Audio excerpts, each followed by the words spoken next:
Hello everyone, welcome back to our channel, The Kraken. So today in this mock practice series, we are going to discuss another important session for the CIB. So here we'll cover some important questions for the risk management in module B for CIB in BFM paper, right? So I am Sumant. Let's start the session for today. So this is our part 5 for this MCQ series, right, for the BFM paper. And in case of module B, as we know, there are some, it's based on case studies, it's based on numericals. But if we talk about the previous December exam, then a lot of theory has been asked from this session as well, right? So if you like this session, then it will helpful for your preparation, it will add some value to the preparation. So let's discuss some important questions. Okay, so here is our first question. You can read. So while answering, just try to answer by yourself. Later on match your answer. Okay, this is our first question for today's session. And if you have not referred the previous one, you can easily get it in the BFM playlist. Just check it out. So here the question is like pillar 3, market discipline. As you know, Basel is very important for the risk management, right? So it's one of the part of that Basel theory, that is pillar 3, market discipline consists. So in case of pillar 3, one part is that is market discipline. Got it? So consists F set 1. So here are the options. We need to find out which one is odd one, which is not included for the market discipline. So first one is enhanced disclosures. So here they are more focused on the disclosure part, so we need to enhance our disclosures. So this is included. Core disclosures and supplementary disclosures, that means we need to disclose our core and supplementary capitals as well, so this is also included. And why, let me complete it. Next one is review market ups and down. So here is the one review, this has not been included in this category, so this one is not. And timely, at least semi-annual disclosures. So that means they want a particular time period, particular time zone, like semi-annually means half yearly, the disclosure should have been done, right? So here in case of market, you know, with the word market, the discipline word is also used. That means the disclosure part. Why the disclosure is very important? That means if the disclosure has been done, then the regulatory who has been authorized for that, they can easily assess the risk related to that particular part. So all those disclosure for this discipline has to be followed to enhance our, to enhance as well as to neutralize the risk. We can say to neutralize. A second.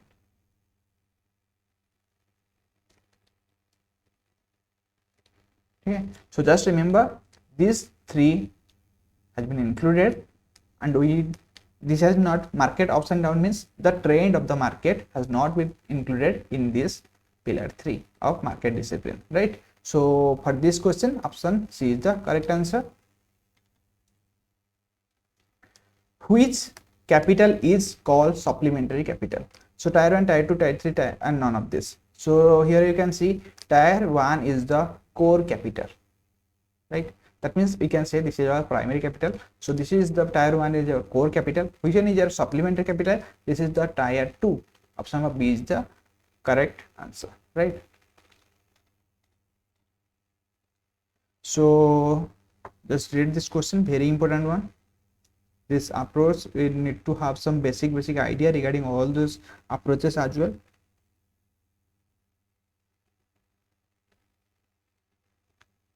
So here it has been asked like standardized approach. So first the approach name is standardized approach allows banks to measure credit risk in a standardized manner based on dash, right? So in case of standardized approach, the banks measures which risk? Credit risk. And in a standardized, that means in a particular manner, we can say in case of fixed manner, based on which parameter? So these are the ones like internal rating based, export credit agency, risk weighted asset, and external credit assessment. So for the standard approach, we need to calculate the credit risk based on external credit assessment. So option number D is correct answer for this question. So then option number A, B, C, IRR, IRB, internal rating based approach. This is used to measure the capital requirement of the credit risk. We can say the requirement of the capital. Measure the requirement of the capital of the credit risk, right? Just remember this one. That means how much capital is needed for that particular one. Then export credit agency.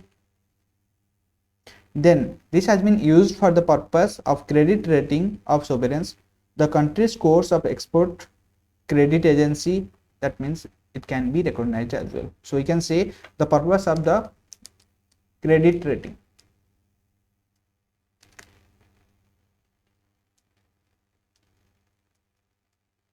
Okay. So next one is risk weighted assets. So this risk weighted asset has been derived from capital charge computation. So it has been derived from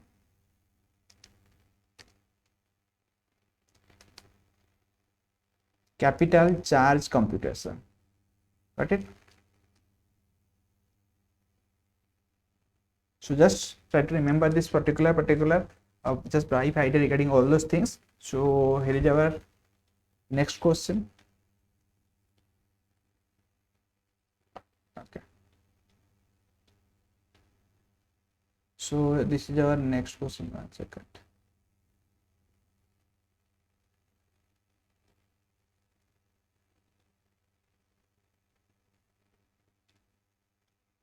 Okay. The criteria required for credit assessment by external credit assessment institutions, right? ECAI are all expect 1.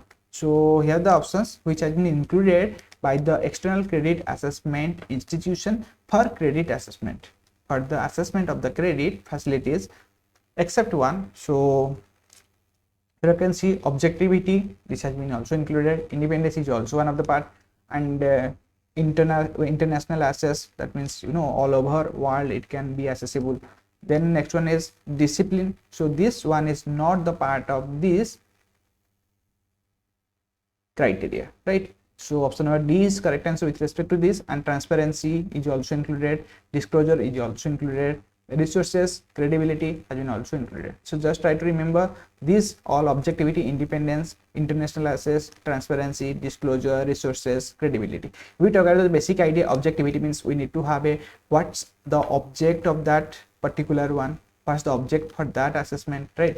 Independence, it should be independent with respect to all the parameters included, right? Then international access, that means it can be accessible by all over world, it should be accepted by everyone, right? Transparency, that means complete transparent one, no other factors should affect this assessment, right? So disclosure, disclosure is very important to neutralize the risk factor, so that other one, those who have some depth knowledge regarding all those things, they can assess the thing, so that it will make correction if anything needed, right? Resources, if what are the resources requirement for this particular assessment as well. Credibility, right? If that after that assessment, if that credit facility is credible or not. Credible means it should be given or not, right? So credibility is very important in case of credit assessment, right? So this discipline has not been included in this particular criteria one, right? So with respect to this question, option number D is our correct answer. So here is our next one. Under standard approach, which one? Standard approach, retail and SME exposures attract a uniform risk weightage of dash %.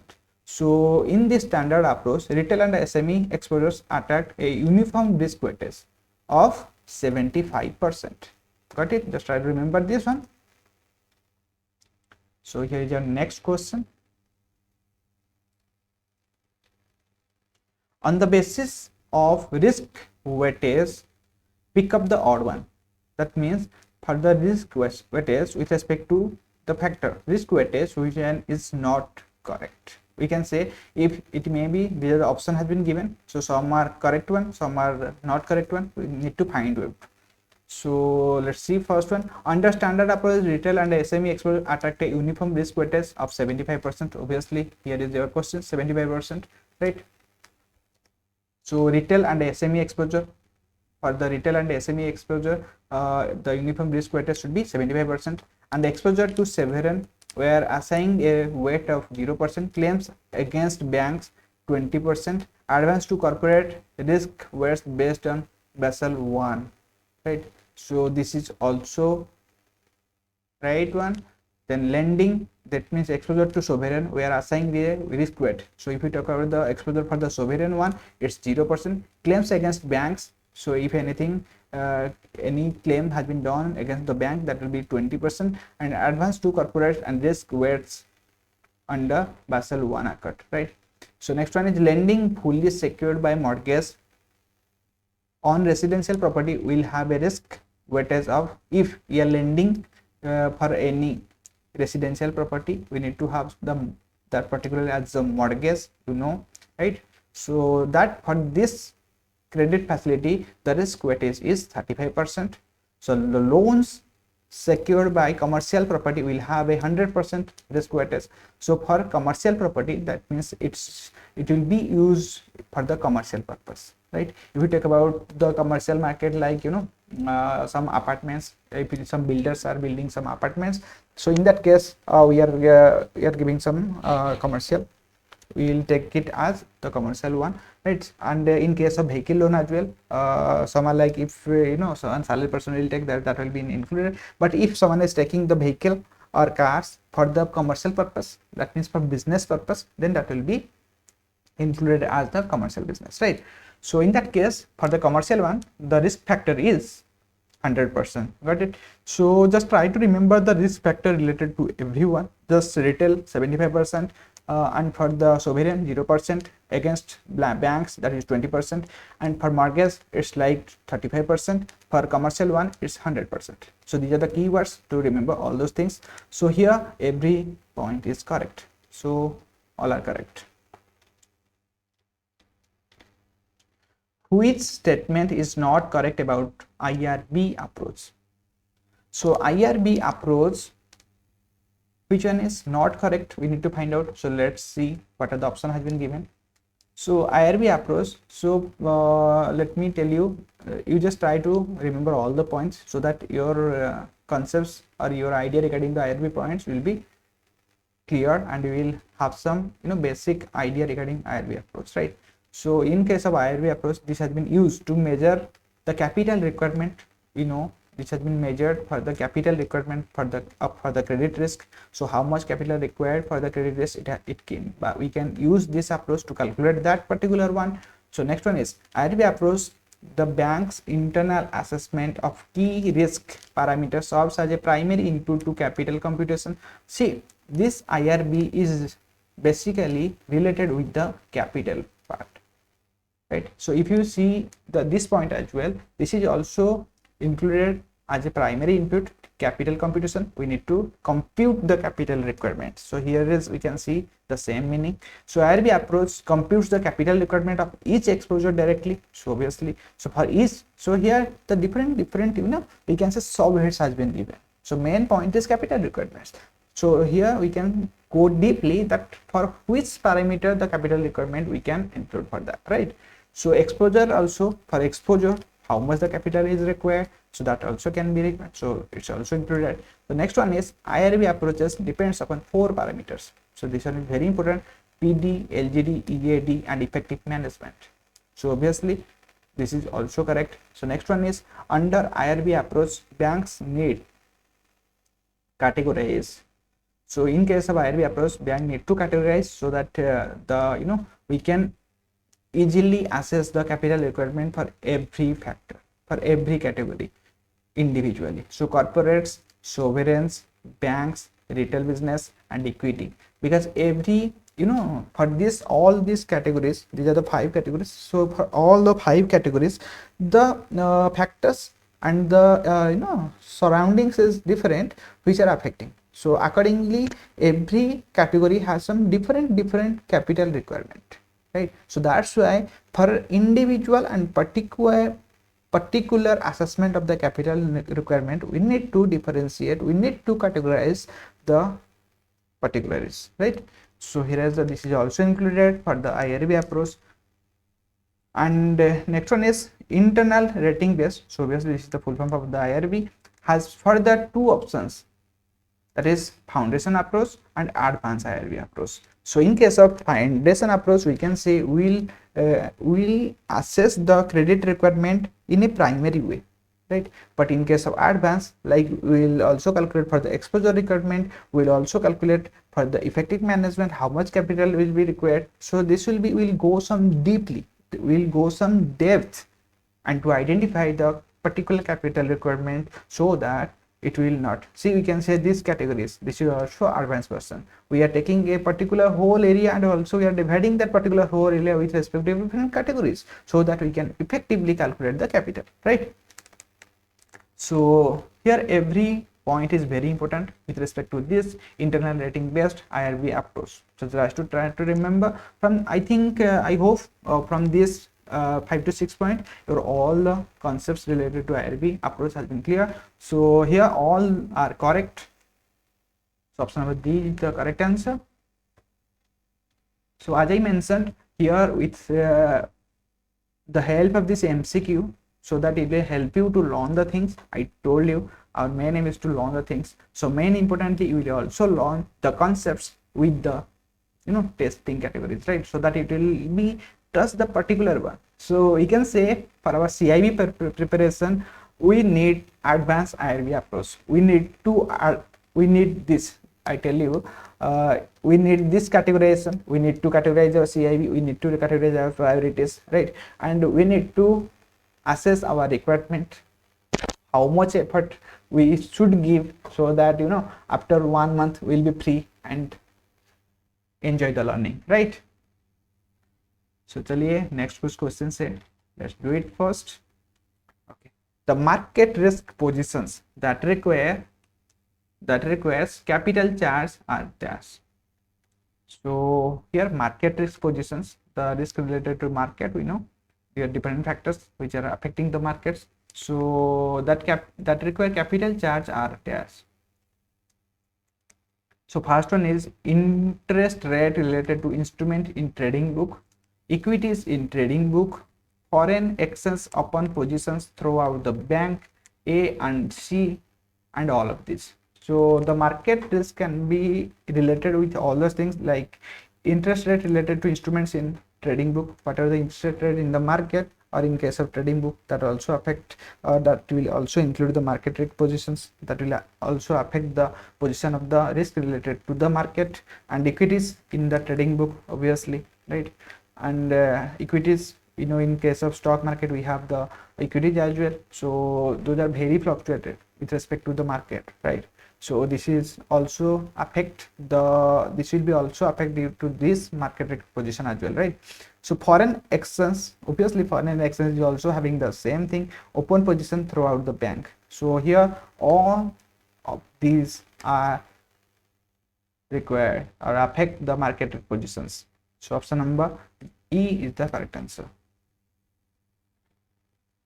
Okay, so next one is here, under standardized approach, banks activities are divided into 8 business lines. So again, your one part is for the standardized approach. We have already completed one question in this session as well, right? So here some more, the bank's activities has been divided into 8 business with respect to the standardized approach. Which one is not included in this 8 one? So see here, 9 options has been given, that means 8 are correct and as per these questions, and 1 is not correct. So we need to find out the one will be our answer, but just try to remember these 8 because that will be helpful to calculate. If you know these 8 parameters which are divided the banking activities into, then we can easily eliminate this one.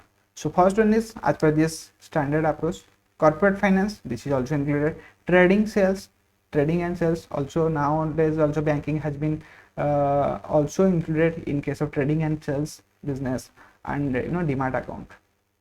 So next one is payment and settlement. Obviously for instance we are also settling the all the orders as well.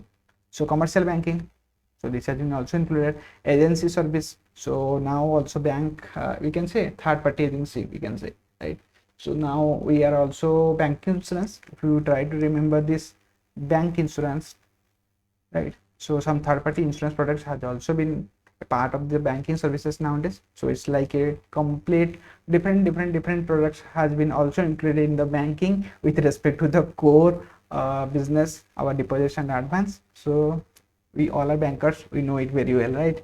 How the agency service is affecting the banking core business. Okay, so next one is corporate banking. Obviously we are dealing with the corporate as well. Retail banking, so brokerage, assessment management.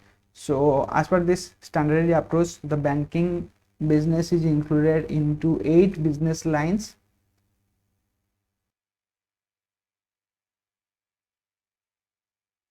So here if you talk about this, see, retail banking is very important part that brings more and more business and income for the here we are covering the middle management, and here we are covering like this. And in case of corporate finance, we are giving big units. We are giving credit facility for the, we are financing corporate, that means big units. Here we are giving the same facility to this small one. If we are covering the retail one, here you can easily understand, that means here the risk factor is very high, here the risk factor is very low, it's distributed actually, right? So if this unit fails, then it will completely affect the position of the bank, and if one will fail here, then other will adjust, so it will not affect that much with respect to this one. So brokerage is part of it, we can say retail brokerage, right? This is also included. We are now doing some brokerage activities as well. So asset management, so here assessment not, so this one is asset. So asset management, this is also one of the part. But see here we have only 2, corporate finance, so we are also financing, but there is no term like corporate banking, it's corporate finance. So as per this term is not the correct one, so this one is odd one. So option number 6 is the correct answer.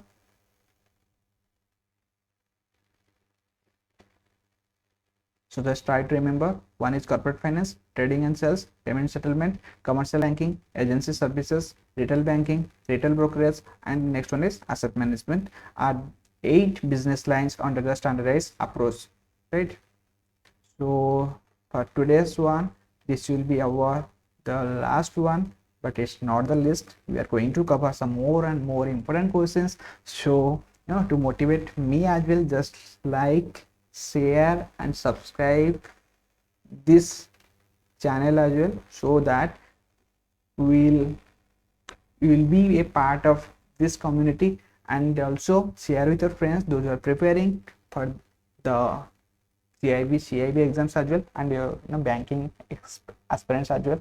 We are trying to cover, but for now, as for the as the time we have, accordingly we are doing some little efforts. Let me see, but hopefully you will also do your part, just like this session, right? So, and share your views as well, right? What you need and what you want us to share with you as per your requirement. Hopefully we'll have some different, actually I am mentioning here, right? Just mention your thoughts so that we know. I'm the only one who is thinking that what content I should bring for your preparation, but if you comment your things, if you need it, right, then I will have some diversification ideas as well, so that I will also think regarding all those things, that this is the requirement of this particular person, so it will enhance your preparation as well. So let's see, this is your last one question for this session. Credit risk includes so these are the parts, these are some options, and let me see. First one, stress test under IRB approach. definition default, definition of the default, residual risk, credit concentration risk. So all the fours are included in case of credit risk, right? So here all of these are the correct answer. So definition of the default, what is the definition, what is the definition of the default? If you know, default means if someone is unable to pay, that means that loan has been defaulted by that customer. Unable to pay has some different definitions. It's like willingly, if, and in some cases it's the particular some real conditions, so that customer cannot be paid the all the dues as well. So in that case, as a bank, we are considering, if the true events are there, then we are considering for restructuring, all those things, you know. But you know, if that customer is willful defaulter, then we need to act, you know, something like we need to act so particularly we should remember that this account is going to fall into NPA, because if that customer is having the available sources and capability to repay back the loan but still not paying, that means the intention of that customer is not good, and we should act promptly. Just remember this one, right? So residual risk, that means there will be some hidden risk related to this, so this is also included in the case of credit risk. So here is your correct answer is all of this. So hopefully आपको ये वाला जो questions था हमारा आपको अच्छा लगा होगा, and it must have added some values to your preparation. And if you like this, then just like, share and subscribe with your friends, those are preparing, and click the bell icon so that you will never miss any update from our channel. And join the Telegram group, which is the link is in the about section. You can click and join there, and hopefully if we'll have some time, we'll conduct the quizzes in the upcoming days in the bot quiz. So let me plan, let me have some time. You know, nowadays the transfers are going in the banks, so little bit engaged in that case as well. So hopefully still I'm trying to manage and bring some contents for you. So if you appreciate the effort, then do your part, and मिलते हैं फिर एक new upcoming session में. तब तक के लिए take care of yourself and keep learning. Bye bye, see you soon.